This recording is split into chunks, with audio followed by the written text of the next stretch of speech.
Welcome, everyone, to another episode of Elbows Type Podcast. This is episode or part 2 of the 6 common fears when first starting Brazilian Jiu-Jitsu. So last episode, we covered the first 3. It was the fear of failure. It was the fear of being injured, and then physical limitations.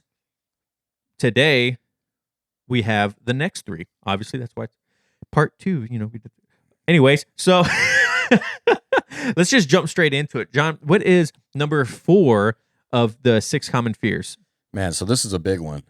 Time and financial commitments. Yes. A lot of people, it's true. A lot of people, myself included, you got to start weighing, man, are you going to have the time to do it? Is it financially viable? Can you afford it? And then once you're paying for it, you definitely want to use it, right? Yeah. It's definitely time consuming. It requires both not just a money investment, but the physical investment. Yeah. And I think for myself, the way I look at it is it's one of the one things that I could do where it's good for my body and my mind. Yeah. So I'm really looking at, well, how much is it costing me? And when I look at it that way, it's not that much. Right. I'd rather be my well-being mentally and physical. I mean, even if you're paying $200 a month for your gym, which a lot of places are, what you're getting out of that, as long as you're going, I think it's well worth the money. Yeah, I completely agree. Because we do pay for it, and you do pay a pretty penny for jiu-jitsu, typically just from what I've seen, it's, over $100, maybe over $200, maybe over $300, depending on where you train. It makes you appreciate where that money's going. So you have to do it, right? Because no one wants to be paying, right, all this money a month to not go to jiu-jitsu, right? And like John mentioned, you have to look at it in a sense of where are you gaining from this financial and time commitment, right? Because, there's a lot you gain from challenging yourself on a daily basis, every couple times a week. And then there's also, think of it when I used to coach CrossFit, people would complain or they would comment on how expensive the CrossFit gym is, right? And it's like, yeah, it can get expensive, but how many times a week do you eat out? How many times are you buying coffee? How many times are you doing these, other things where you could be saving the money and reinvesting it back into yourself for the long term, right? So same thing with right now, my biggest problem is a time constraint. And secondary is financial, right? Because it is, we have 3 kids and inflation and stuff like that. So, jiu-jitsu does cut into a little bit of our money. But, having the 2 young kids, it takes my time away from them. But I know it's like a mental reset for me, So I have to look at it in a sense of like, yes, it's going to take, 2.5 hours, but that 2.5 hours is going to give me a mental break from being, all my responsibilities. And then in turn, it's just going to give me more to give to them in a sense. You know what I mean? Yeah, I think for me, if it was time versus the financial commitment, time, it would also be the biggest issue. Yeah. And I mean, lucky for us where we train, they're trying to get us, more days, different times. And it could be something as simple as a 5 o'clock class versus a 6 o'clock class. I guess for people that might be looking at that, and it's going to be part of their determination if they're going to do jiu-jitsu or not. I think Travis had a couple good points there. Look at what you're going to get out of it. Check out a couple gyms in your area if you're just starting. If possible. Yeah, like I didn't think about a schedule when we first started this. Yeah. That wasn't even on my mind. That is a huge factor now. Yep. The earlier the class, the better. Like we all have family lives. We all got to get up and go to work. Steve Kwan said that's the number one thing you should look at when finding a brand new academy is schedule. Yeah, I mean, it is the biggest thing for me right now. I would pay more for a better schedule. Like, that's just the way it is. Like, I'm not getting back time. I'm not. Yeah. So I would recommend you really look at the schedule before you get into it. on the financial aspect, see if they have like a family plan. If it's going to be you, your kids, your spouse, see if you can get a discount. That's another way you could look at that. Yeah. And one thing that you could do too is say if you're in a similar situation to like like I am, where you have kids, money's a little bit tighter right now. What what I would do is I would go to my significant other with kind of like an analysis of how we can afford to let me and my kids do it, and how we can gather the money where we can, trim some fat and then reallocate it and put it towards something that's going to help with longevity as me as a person. So that's one thing you can think of. And, when it comes to time, you're going to make things that are important to you a priority. You know, you can, my Ben Phelps, one of the guys that was on our podcast, he posted a reel where it was kind of like a fitness. He's a fitness and coach, and he's saying, if you have time to be scrolling on your phone, you have time to be working out. And that's the same thing for jujitsu. If you have an hour, 2 hours a day of sitting and watching TV, well, look to see if there's an academy that has time for those hours or 2 hours that you would just be Right. watching TV. Like you mentioned the other day, we are so busy. It's literally we get home, we do our duties. When I don't sit down. Yeah, we do our duties. Don't sit down and don't relax, because then we're gonna get lazy. And then it's straight to jujitsu. Come home, do our duties, and then go to bed. You know what I mean? What I used to do at that time is I'd get home and I'd be like, all right, I have an hour and a half before class. Let me like sit down and relax a bit. Now it's like, no, what chores can I knock out Yeah, for that hour and a half so I don't stop? yeah. You just have to look at your schedule and how you use your time wisely, because otherwise you're gonna make the excuse of I don't have time more and more, because you're not using your time wisely. I hate to say it, but everyone has the same 24 hours in the day, right? But the game changer is how you use that time. Do you use the time of for an hour that you could be working out or going to the gym or whatever? Do you use the time sitting down watching Netflix, getting caught up? Hey, that if that's what you want to do, that's what you want to do. I'm not knocking you, because there are definitely days where I don't go to jujitsu because I feel lazy, and I probably should have gone to jujitsu, right? But it's a real concern for a lot of people out there, and you just have to look at how you spend your time, and then how you want to spend your time if you want to start jujitsu. Yeah, and I was thinking back when you were talking about the coffee. When me and my wife first started CrossFit, it was pretty pricey back in the day. We were like, man, how are we going to pay for this? We were young, barely making money. And I was like, well, let's see. We go get a coffee every morning. Oh The man. both of us, which was about $10. Yep. It was like $5 a coffee up here.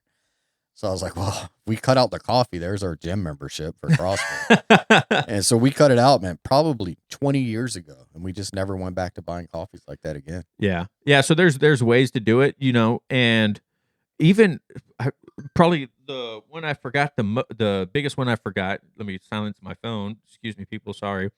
Is you can also talk to your academy, your potential academy, and let them know your situation. It'd be like, hey, money's tight right now. I really want to start training. I feel like my mental health is suffering from it.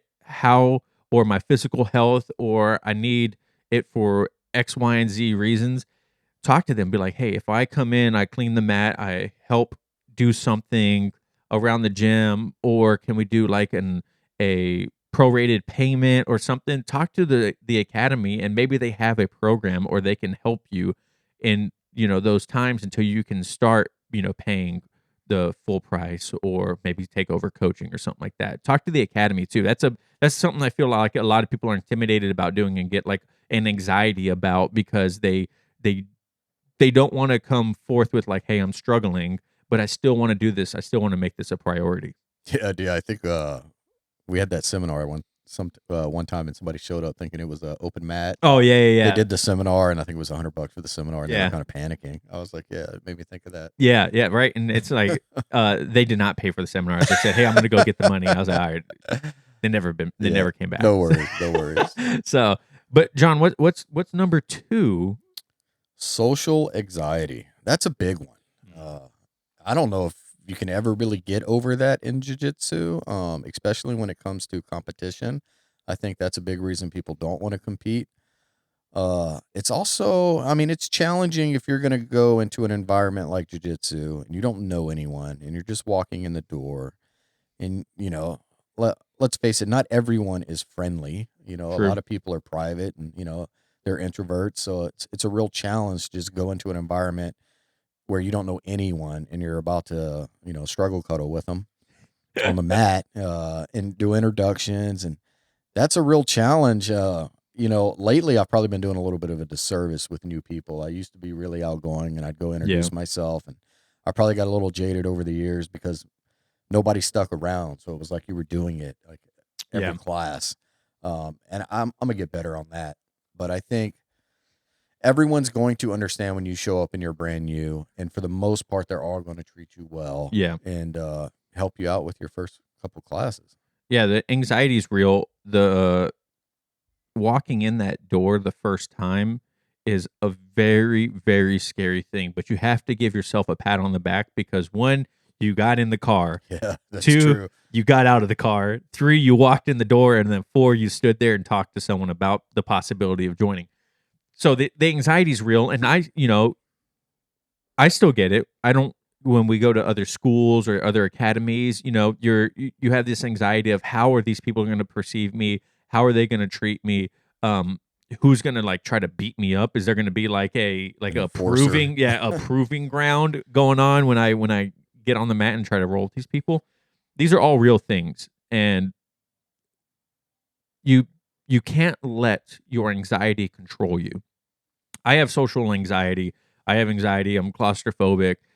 Jiu-jitsu has really helped with my claustrophobia. It kind of sounds contradicting, but when it's probably because I put myself in such uncomfortable situations all the time that my claustrophobia has kind of really taken a backseat. Don't get me wrong. Sometimes it does happen. Sometimes I still have like these like slight panic attacks and whatnot, but it's definitely helped me quite a bit. Another thing that, that can be intimidating is if you're a shy person, you're Right. self-conscious. You, like we mentioned in the last one, you have these physical constraints or you're out of shape or whatever, right? That could cause a lot of social anxiety when thinking about, I'm going to walk into this academy.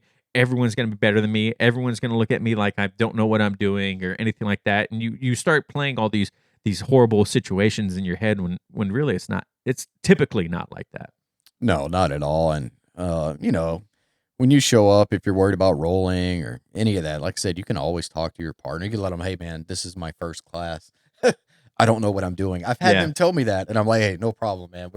Let's just work on what you went over in class and, basic stuff, work on your guard or I'll let them get in mount. I mean, they're going to do whatever it takes to help you out, make you comfortable. Yeah. Yeah. People have been there. And I think that's the thing that new practitioners underappreciate is like, because everyone says oh yeah, I was there, we've been there, but honestly, they have. Like you can't take that for granted. Like we all been there. Like no one comes into jiu-jitsu day one as a black belt. Like you're not gonna know everything. You're not gonna know everyone. You're gonna be intimidated by higher belts. You're gonna be shy. You're gonna be self-conscious, especially when you start rolling with a higher belt and you feel like, oh, maybe they're gaming with me a little bit. They're just laying there. Yeah. You're going to see these people that you feel, they're intimidating. And I still feel that way, right? When people walk in, I mean, not necessarily anymore. Now, if I see like a black belt walk in, I'm like, holy crap, it's a black belt. Like, I want to roll with this guy. I want to see if he could beat the crap out of me, how bad he does. You know what I mean? So the social anxiety is real, but you just can't let it control you and stop you from joining or going to class, Oh yeah, like I mean, I'll still get it. Like if they even mention promotions or testing or any of that stuff, like we're like 5 years in at this point. Yeah, I'm not even going. Like, I get it. Like you'll still get anxiety, especially if they're talking about testing, which we don't do that anymore. Yeah, but, thankfully. that used to cause a ton of anxiety. Yeah. Welcome everyone. This episode of Elbows Tight Podcast is brought to you by Amino Co. Travis, go ahead and tell us about Amino Co.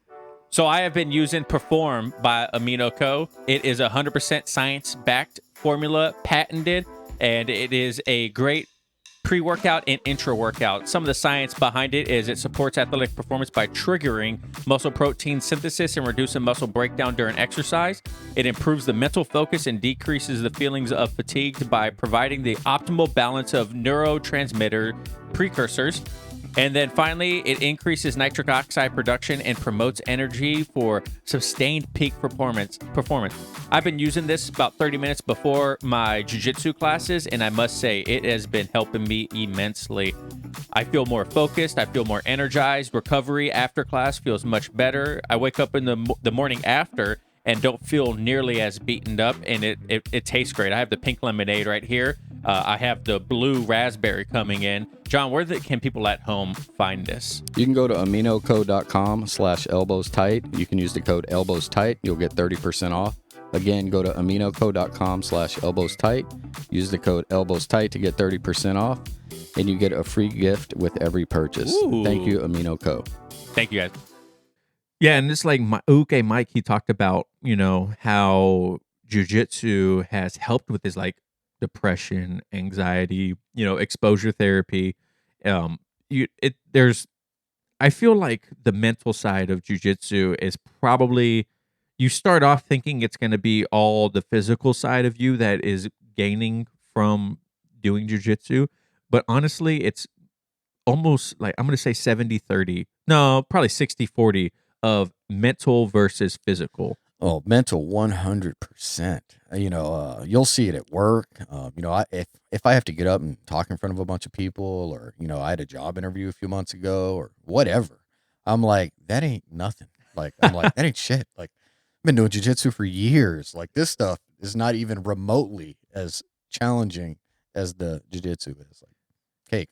Yeah, people talk about like you gain once you start training, you gain this confidence of like when you walk into a room and you're like, I'm going to be the hardest person to kill in this room. I mean, it's kind of like douchebaggy, you know what I mean? But Yeah. It's true. Like if it feels good, knowing that whether male or female, you're probably going to be the hardest person to fight in the room. You know what I mean?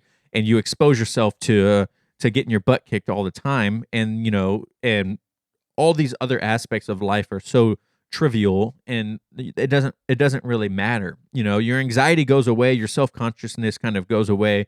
You become a little more extroverted instead of introverted. Prime example, Charles was extremely introverted when we first started. He didn't even want to like bump fist with people. He wanted nothing to do with their personal space. He wanted no one in his personal space. And then now he's like trying to roll with everyone. He's like, I want to spar. I want to spar. I want to spar. And his confidence is just shot through the roof. So if you're just starting and you have that anxiety, it goes away. You just got to give it time. Yeah, I think it's really what we're getting down to is survival. Once you survive jiu-jitsu, you feel like you can survive anything, Yeah. whether that be, like you said, job interviews or whatever. Like, that confidence is just there. Yeah, it radiates into your entire life. Hell, your significant other might be like watching you got a little bit more swagger in your walk. You like, you'll start going to sleep, putting your pillow in holds. Like, it's just the way it is. I wrist lock my kids now, my babies, my wife. She'll be like standing there, and I'm like, baby, I could just blow your knee out right now. You don't even understand. It's like there's all these memes. It's like the people at the wallflower at the party, and it's like these people don't even understand. I'm a 2-stripe white belt in Brazilian jiu-jitsu. Yeah. There's no more hugging now. It's just grips and pulling. Yeah, yeah. You're always fighting for the underhook. It's like, it's just the way it is. I lay in bed now and I'm like, I have like my arms in tight, I'm sleeping with like ready to post on people if they're trying to come into side control. You just look at life differently. What's so funny too is when we first started, you learn how to switch your hips when you're on the ground, bro. I don't know if it happened to you, but when I first started, if I was laying in bed and I wanted to roll over, it wasn't a slight rollover. It was I switched my hips to like. That's true. It just radiates into the rest of your life. You'll be saying "us," like randomly out in the real world. People start looking at you. They'll be like, "Hey, give me fist bumps." You're like, and then you go to like take them down or something like that. So, but the anxiety goes away. Kind of. I don't want to beat a dead horse, but don't let it control you. It won't go away entirely, but you'll be a lot better at controlling it. So, and then this kind of leads into our sixth and final one, which is a lack of knowledge and experience.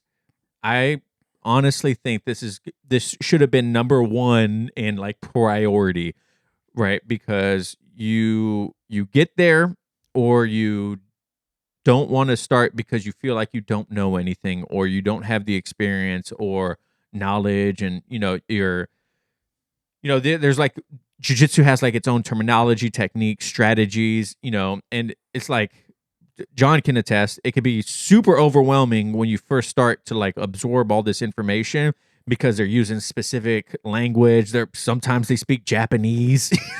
Look, and I mean, that's common, right? They still do. Like I said, we're years into this journey. Here's something I'm gonna let everybody know. I don't even try to remember all those weird names, Japanese names, all the names of all those moves. It's just not for me. And what I've learned is it's different. Pretty much every gym. Yeah. Some will say kesakatami, and some will just like, I don't know. You just get in this position. Yeah. Like I like our coach now. That somebody will be like, "What's that called?" And he's like, "It's called I'm choking you." Like, yeah. Yeah. It's easier when you're not trying to learn a new language, because sometimes this will be the first time you heard this stuff. And it's just really difficult to, have 26 steps in a move. It's called something you've never heard before. You get used to it, but in the beginning, it will be overwhelming.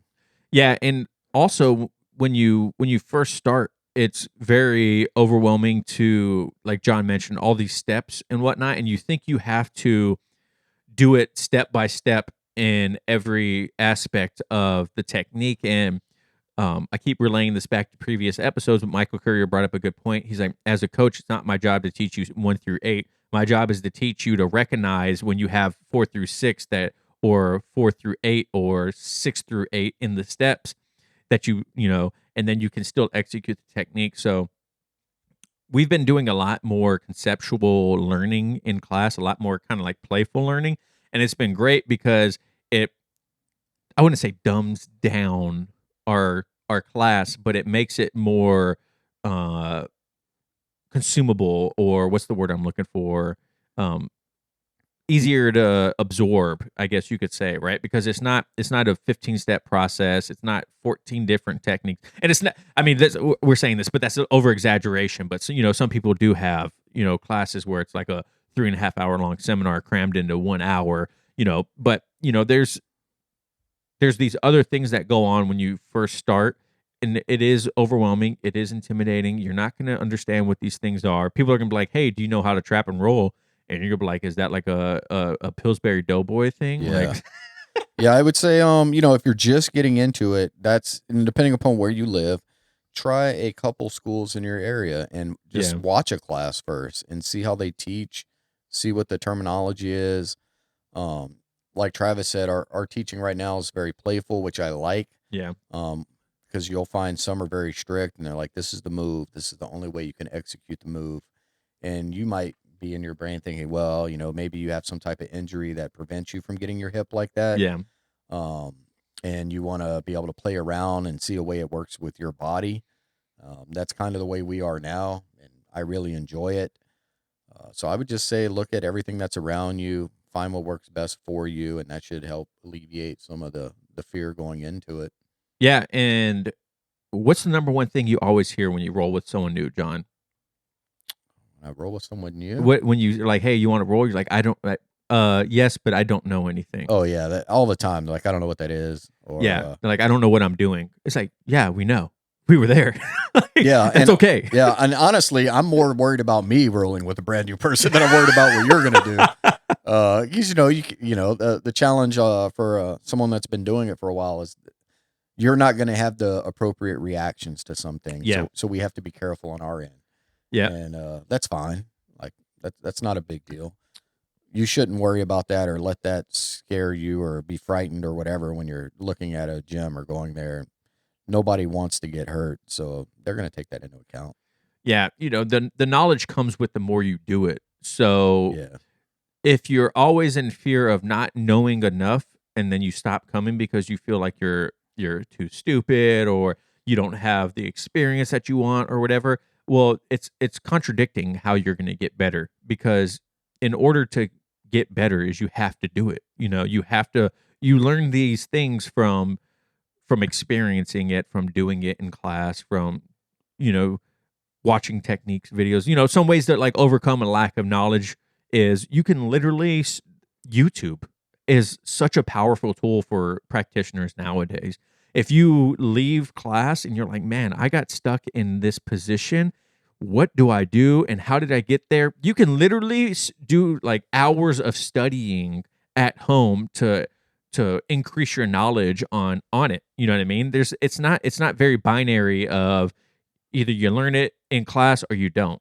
You know, there's other aspects and other ways of learning and gaining this stuff to where you feel more comfortable when you first start. I don't necessarily recommend when you first start in Brazilian Jiu-Jitsu of studying too much, just because my personal experience, I felt like it took up a lot of space and didn't necessarily help me too much, and I felt overwhelmed because I would, like we mentioned before, we would go to class, we would learn technique in class, and then we would, try to roll and do our own thing, or we would leave class and try to learn something else that had nothing to do with what was going on in class.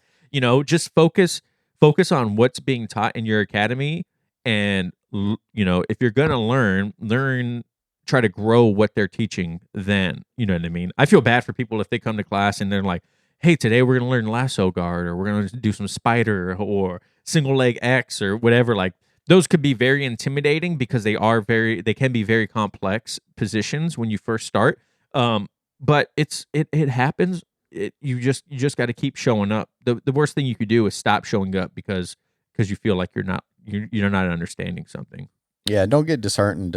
Like if you see one of your classmates that might be picking it up faster than you and you started at the same time, just remember, this is not for the majority of people going to be your full-time job doing jiu-jitsu. If somebody's going 4 times a week and you're going 2 times a week, they're definitely going to pick it up quicker. Yep. Like, don't try to compare yourself to everyone else's journey. Just focus on you and see your improvement week to week. Yeah, that's a great point. Because everyone's journey is different. Everyone's learning style is different. The physical ability, physical attributes, these all play into how you learn, your knowledge gained, the experiences gained. And like some of the people that are less physically capable of doing some of this stuff, it's going to take longer for you to understand these things. And that is okay. No one's going to make fun of, well, people might poke fun at you when they get to know you, right? Like, but it's kind of like a camaraderie thing. It's like, for sure. You'll even poke fun at yourself, like Jon does all the time. He's like, you lost me 10 minutes ago in this. I don't understand what the hell's going on. It's okay. Don't let that fear stop you. I feel like I keep saying that, but it's true, man, because we talked to Steve Kwan once again from BJJ Mental Models, and people think that most people stop at blue belt, but that's not true. Most people stop at white belt, and I feel like one of these 6 things is why people stop coming, and it sucks because sometimes you're like, man, this guy's really good, he's crushing it, and then he stops coming, and it's like oh man, I don't have enough time. I get nervous when I show up. I just feel like I'm not learning. It's like, and it all can be not. I wouldn't say all of it, but just showing up helps out quite a bit. So 100%. Yeah. So, but these are the 3 things. Kind of recap the last 3. Jon, what was the first one? Time and financial commitments. Just take a look. See the benefit you're getting out of it. You'll look at what is it, holistically, how it's helping both mentally and physically for at the most a couple $100 a month. Yeah. And work with your significant other, your partner. Don't try to do this alone, because otherwise it's gonna it's a lot harder. Work with them to work it into how it can benefit your family. Number 2, social anxiety. We all get it. Everyone's at some point is intimidated. They don't want to show up. They feel weird rolling with new people, or they're self-conscious and shy. If that's your personality type, everyone's been there. Just do it. Just show up. The anxiety you can get it under control better when you actually start. Then the lack of knowledge and experience, we just talked about it. And I think one of the key things that Travis has mentioned several times is one way you can help with all of the items we listed is just by showing up. showing up will get you better in pretty much everything that we discussed. Yeah, absolutely. So these are the last 3. Let us know how you guys feel about these 3, how you guys overcame them. If you ever had, one of these 6 fears, go listen to part 1 if you haven't already. It's another great episode. I really think that these captured a lot of what it's like to when you first start jiu-jitsu. And if you're still in that, first couple months or whatnot, it gets easier, man. It gets easier. I promise. You're right there. Just don't stop. I mean, literally at 6 months, I feel like a flip switches and you're like crushing it. So, John, you got anything else? No, and I mean, just so everyone knows, I mean, these are feeling pretty near and dear to me right now after Yeah. that long break. So just stick with it. You guys got it. We believe in you. Let us know how your guys' journey is. Hit us up on Instagram. Follow us on Instagram, YouTube, Elbows Tight everywhere. Elbows Tight Podcast on Facebook. Check out our Supercast. And yeah, we just want to make sure that you guys are getting the most value out of your journey and the experiences that we've had. So thank you guys so much for listening and watching at home. And remember, no oil checks here. Goose. I didn't do that the last one. It's all right. Peace.